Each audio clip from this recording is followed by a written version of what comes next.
Assalamualaikum warahmatullahi wabarakatuh. Perkenalkan, nama saya Ramdan Wahyudi, 2019-2139.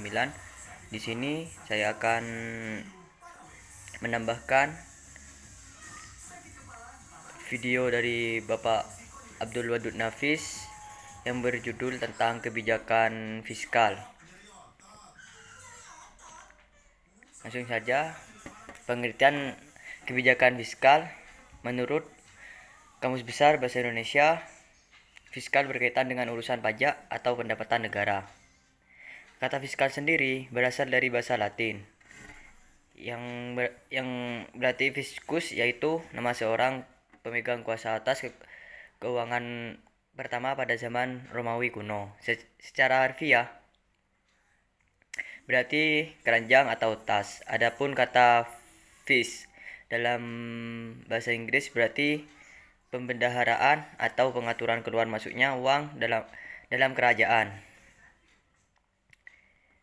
Fiskal digunakan untuk menjelaskan bentuk pendapatan negara atau kerajaan yang ditimbulkan dari masyarakat dan oleh pemerintah negara atau kerajaan dianggap sebagai pendapatan, lalu digunakan sebagai pengeluaran dengan program-program untuk menghasilkan pencapaian terhadap pendapatan nasional, produksi, dan perekonomian, serta digunakan pula sebagai perangkat keseimbangan dalam perekonomian. Ada pula tujuan kebijakan fiskal. Tujuan utama fiskal adalah untuk menentukan arah, tujuan, sasaran, dan prioritas pembangunan nasional serta pertumbuhan perekonomian bangsa. Adapun tujuan-tujuan dikeluarkannya kebijakan fiskal secara rinci adalah sebagai berikut. Yang pertama, mencapai kestabilan perekonomian nasional, memacu pertumbuhan ekonomi, mendorong laju investasi, membuka kesempatan kerja yang luas, mewujudkan keadilan sosial sebagai wujud pemerataan dan pendistribusian pendapatan, mengurangi pengangguran, dan menjaga stabilitas harga barang dan jasa agar terhindar dari inflasi.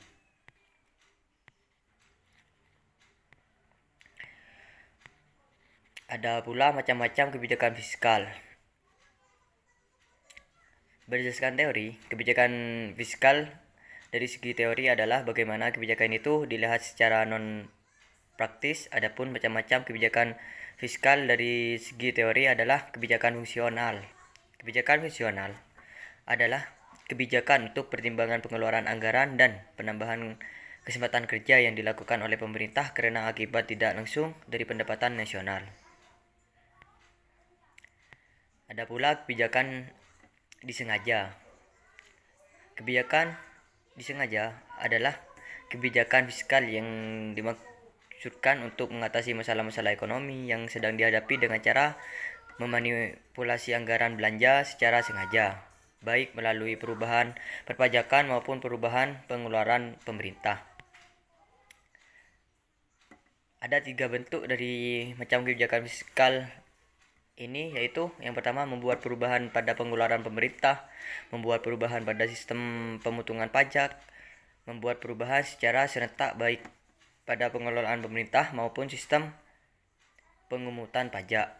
Mungkin itu saja yang bisa saya sampaikan, kurang lebihnya mohon maaf. Wabillahi taufiq wal hidayah. Wassalamualaikum warahmatullahi wabarakatuh.